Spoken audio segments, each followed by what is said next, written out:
Hi, everyone. My name is William Ford. I'm going to be talking with the internationally renowned pianist Daniel Gortler. Daniel will share about his childhood, his career, his views of the highly competitive music industry. He doesn't hold back. I think you'll want to hear it. Thanks for joining us. Remember to like, subscribe, hit that notification bell. Helps our channel get noticed by others. Head on over to patreon.com/Atlanta Music Critic to become a patron and help sustain our efforts. Now, here's Daniel.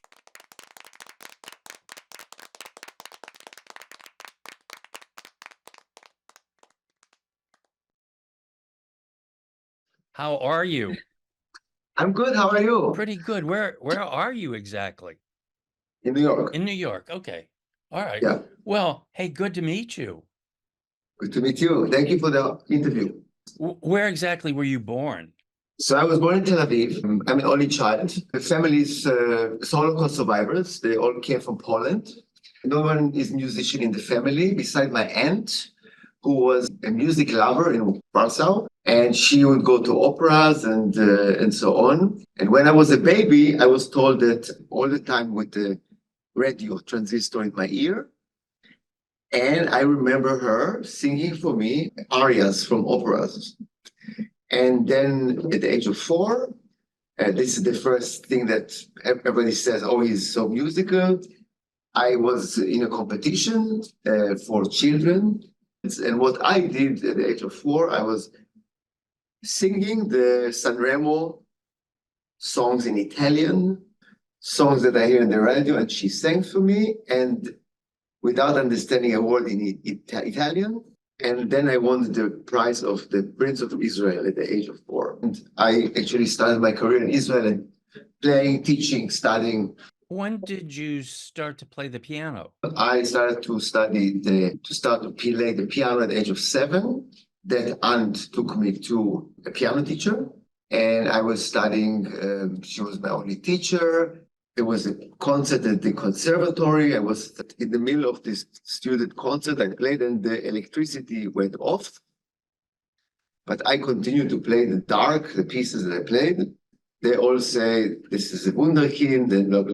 And then I won awards from the American Israel Cultural Foundation, it is the foundation of Isaac Stern, Vera Stern. On the age of 19, this was my first piano international competition. And then I moved to my second teacher, which is Aryeh Vardi, Professor Aryeh Vardi. So this was at the age of 19. I went to a piano competition in Geneva.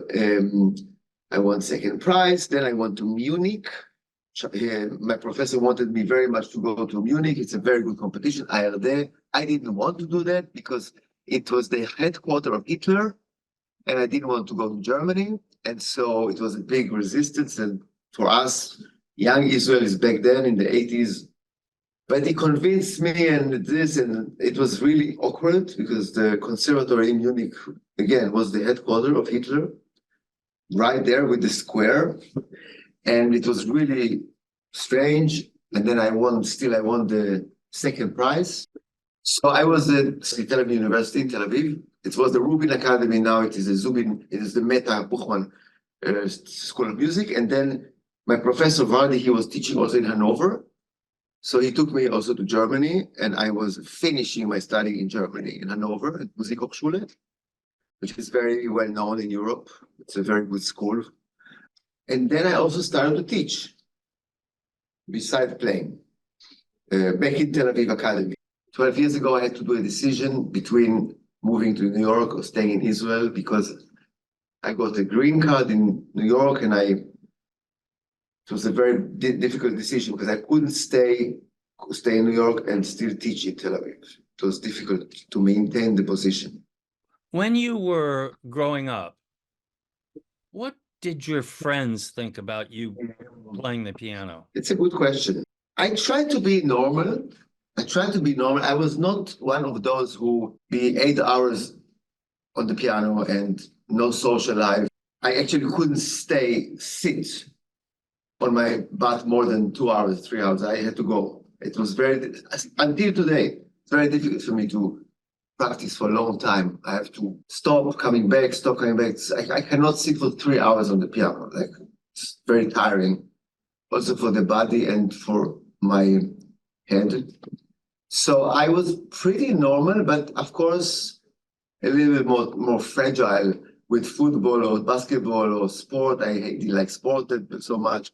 When did you come to the US? 12 years ago, I had a sabbatical from the Tel Aviv University, and I came here and I kind of didn't want to come back. I had to decide what to do and I met Charles, so this was also a factor, and I got the green card as an extraordinary ability as an artist, which was very difficult to get, but I got it. And I started to teach at NYU at that time. So it was very difficult for me to decide what to do, but I decided to stay and I had to give up the position in Tel Aviv, which was a little bit difficult. My mother was really upset. My professor was upset. They were all upset. How can I do such a thing? And I had to try it. Do you listen to music yourself? I think I listen a lot to operas, piano music, but everything, symphonies. I go to concerts. If I need to study something or I want to get impression of a good stuff, I work on a piece and I want to hear Barenboim or Gilles or young generation. So I hear. I'm not sure that I'm listening so much, actually, with all of what's going on and the traveling and myself practicing. And at some point in the day, there will be music. There's no one day that I didn't hear a piece of music. But it's not that I will sit and just hear Brahms Symphony because I know it so well. And so I will maybe prefer to go to a concert to hear it. Or if it's by the way, then of course I will listen.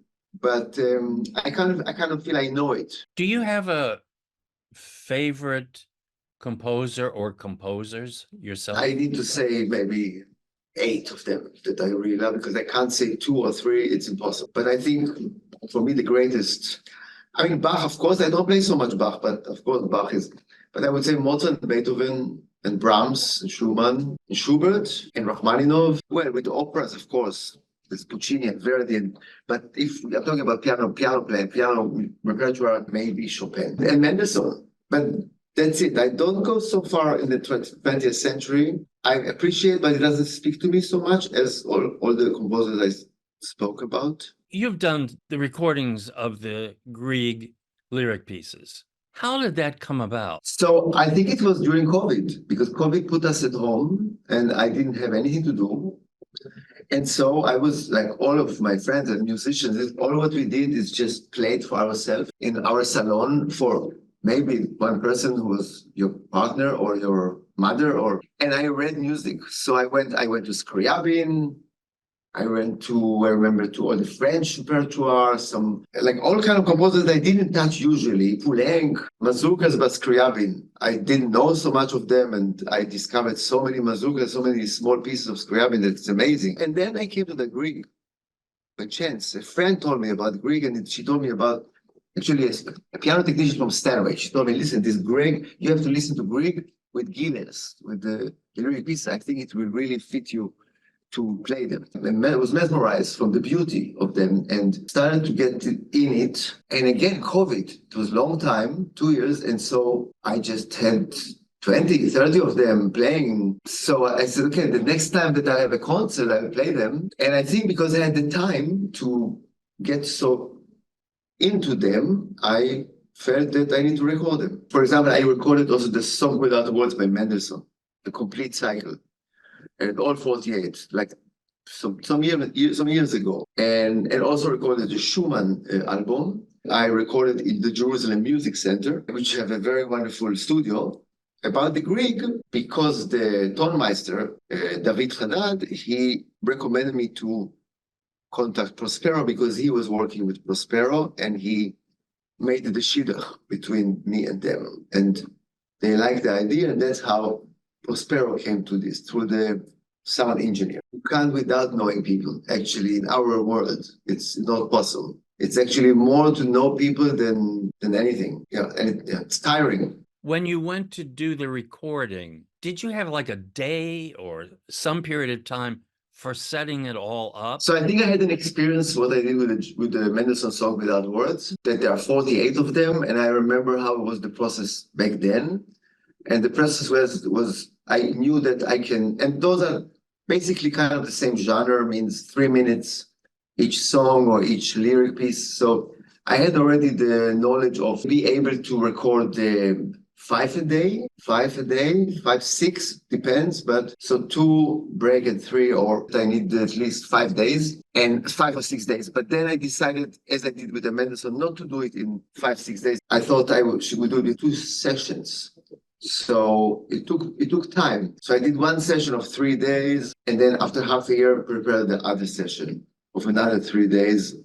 And so the 2 sessions during a year, recorded them, and then there was the working with the sound engineer, which was another few months to dig into this and correct this and correct that. And he almost lost his mind because of me, because I hear everything. A CD, for me, it's a process of a year and a half. And then coming another half year until it's out. So I think it's a 2 years process. I can't play more than 3 times, 4 times the take.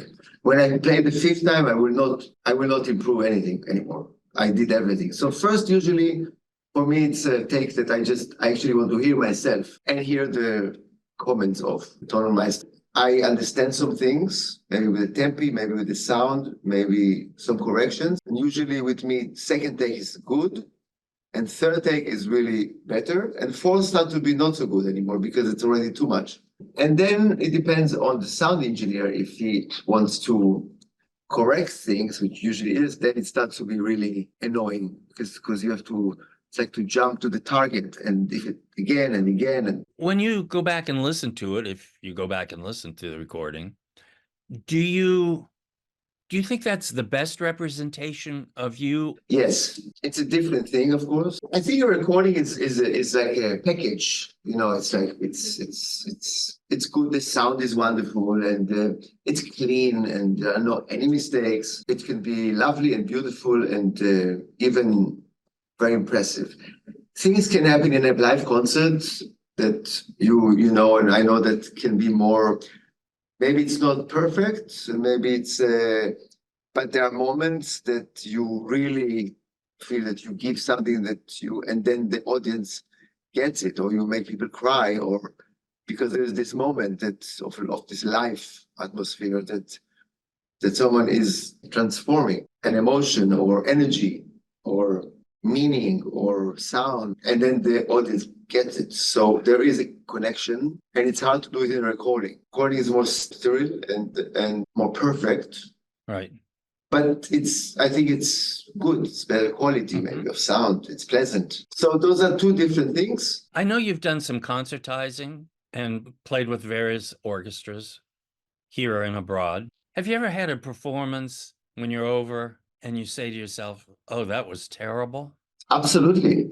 Terrible, I remember 2 times. One is when I was 28 or 27, I remember, and I had suddenly a fear that I will forget. Blackout.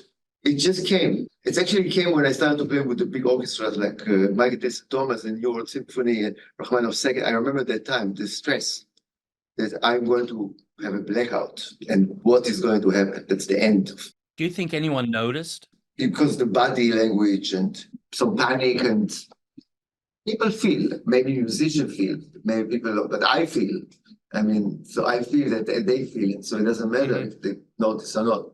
It's a terrible feeling. And then things happen when you really have a blackout. Then it went away. I went to another place and I had to improvise or be scary. Just not to stop. The most important thing is not to stop.